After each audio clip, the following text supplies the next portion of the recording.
How's it going, my friends? Back with another podcast for you guys. I really like doing these. People have given me a lot of really good feedback saying that the podcast in addition to the videos are really helpful because not everybody pays for that YouTube's, premium subscription where you can shut the app off and it still plays. So when people are doing stuff, they like to actually listen to this when they're driving. They can't look at their screen. And honestly, I kind of like sitting in my studio and switching it up and doing different topics. So I'm going to keep doing these podcasts and making sure that you guys have stuff that you can listen to on the road. But today's going to be a short one. I was doing a lot of editing today, and I want to talk about editing process and when you guys should start subbing out your editing and kind of how it would work for your business and kind of make it better. So when we first started doing weddings, Sarah and I, we just tried to do all the editing ourselves, and it absolutely got way overwhelming once we got to a certain threshold of business. I feel like you guys have to really kind of start, if you're going to be a business owner or you're going to start thinking about doing wedding photography full time, you have to start thinking about your time as not on site, as you got to value that. So it's not just you on site shooting, it's also when you're at home, how much time you're going to devote for doing your editing, how much time are you going to devote for looking for new clients, how much time are you going to devote for reaching out to vendors and building those relationships. And the editing part is the part that we found that got way overwhelming too fast.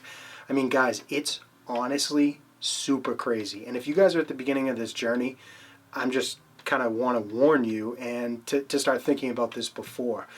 Guys that have had wedding photography businesses or other businesses, in photos, they know, just like we do, that the editing is like the biggest time sucker. Because when you're on site shooting, I mean, if you're a photographer, chances are you like your job. So like Sarah and I say this all the time. When we're actually on site shooting, when we're at a wedding or we're at an engagement shoot or a family shoot, that's like fun for us. That's not the work. The work starts when we get home. We have to take all the images off the cards, back them up in a few different locations. We have to make, smart room catalog or Lightroom catalogs with smart previews, send them over to our editor. It's just all the image processing stuff is so much work. And I want you guys to start thinking, especially if you guys are new to this, kind of thinking about your business and how you want to set it up and align it so you can use the information that we put out and maybe avoid a lot of the mistakes that we made in the future. I want to talk to you guys about all those things that are just going to, from the get-go, I wish somebody told us because we didn't have anybody. There weren't any YouTube channels that we found that could really help us out, and though it was the early days, so things were just a lot different. There wasn't resources like there are now. But I just urge you guys to start thinking about this before. So in terms of editing, I would advise you guys to start thinking about getting an external editor as quickly as possible. Now, we used a couple different companies. We use the Image Salon. They're like our primary ones, but they're a little bit more expensive. So we have editors there that they're very good. The onboarding process, they call you, they do a video chat with you, you actually meet editors, and they'll kind of like get an idea for your style. They'll do some, over the video chat, they'll do some kind of like presets that kind of match up to your style, save those, and then apply those if you want them in the future. But you get to know somebody, it's a very personal touch, but they are expensive. So I think we pay somewhere around like 31 cents for every image. Now we do all the culling, but they do the color correction for us, and they do the cropping and straightening, which that is a huge monkey off our back because the cropping and straightening is like, it's tedious. I mean, it's not very difficult to figure out what looks good, but it just takes a long time to go through and straighten and crop every single image. So we have them do that for us. If you guys want to do that on your own, it's a little bit less expensive. I think they charge like 10 cents extra for every crop and straighten, but we just add it on because it saves so much time. So normally we deliver in our final image galleries, we deliver between 480 to 750 photos, somewhere around that range, between like a 6 and 8 hour, wedding. So that can run you, in the middle of there, usually on average runs us about $160 to $180 for every single wedding for the highest price. So if we want to do, something that's a little bit easier, the light was pretty much the same, there's no major corrections, then we'll go to a place called Photographer's Edit. So Photographers Edit, we've also had pretty good experience with them. They're a lot cheaper. They're usually, if something's going to cost 180 over at Image Salon, they'll be about 100, 110 over at Photographers Edit.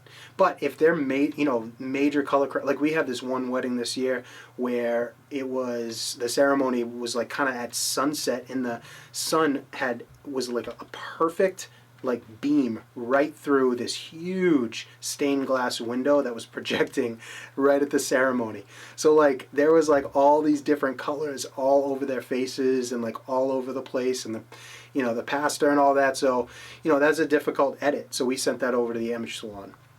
But I mean, if you just kind of budget in an extra, say, $200 for every single wedding, you can seriously get your life back. Yes, culling takes a while. It does. I mean, I don't know how many of you guys shoot, but Sarah and I usually shoot about 4,000, 4,500 images between our 4 cameras at every single wedding. So it's a lot of culling to do, So, once we cull those down, though, basically we send them off. So they do the color correcting, they do the image straightening and cropping, and then once we get them back, we just apply a basic preset that we really like. We use Maston Labs, and we use a basic Porta preset because we like the skin tones, and that's it. And then we just send those off in JPEGs and upload them to the final gallery. But this allows us, guys, to really get our life back. When you're doing high-end weddings or like high volume weddings, 40, 50 a year, even like 30 a year, it just gets too much, especially around times like the fall where, I mean, shit's just out of control. We have weddings like Monday or Friday, Saturday, Sunday sometimes, and they're just back to back in a short period of a few months, and it just gets overwhelming. So I remember Jeffrey Oka, you were asking about your turnaround times or our turnaround times and stuff like that. He's a pretty successful wedding photographer also. And we tell our clients during busy seasons about 8 weeks for returns. We have our next wedding for this for 2020. The first wedding that starts is on January 18th, I think it is, 15th or the 18th. It's whatever Saturday that is, and it's a slower season, so we'll probably go with Photographers Edit. It's less money, but if we have to do any more of the adjustments ourselves, we have time. But during high volume, autumn, spring weddings, stuff like that, June to September through November, that's high volume stuff. We cannot screw around with any of the editing. So I would urge you guys to think about this stuff right off the bat. When you want to go into weddings, make sure that you have a good editor that's locked down. If you want to go with, there's a lot of like private editors, people who don't work for companies that, just edit on the side. Sometimes they can be cheaper, but you have to kind of work with them a little bit to get them on track with how you want things done. But if you start looking in the beginning, you can find somebody that will work with your business and just help you, kind of work out those kinks early on.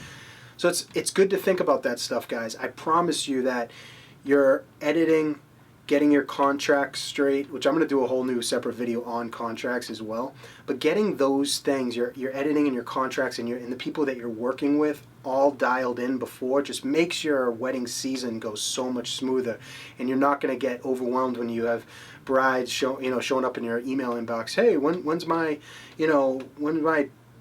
picture's going to be delivered, and you haven't even started editing them yet. So it can get out of control pretty quick. But we had a lot of questions on who we use for editing and just like kind of what we do in the process, how much it costs. I would say budget that in as quick as possible. Who cares if you got to spend an extra $200? I mean, even if you're kind of like lower end weddings right now, you're at $1,500 to $1,800, less than $2,000. I would still say pay the extra $200 or budget in an extra $200 for these weddings, because it's going to take a whole editing kind of thing off your mind. And it just makes the whole wedding season more fun, and you can focus on what you do best, which is creating.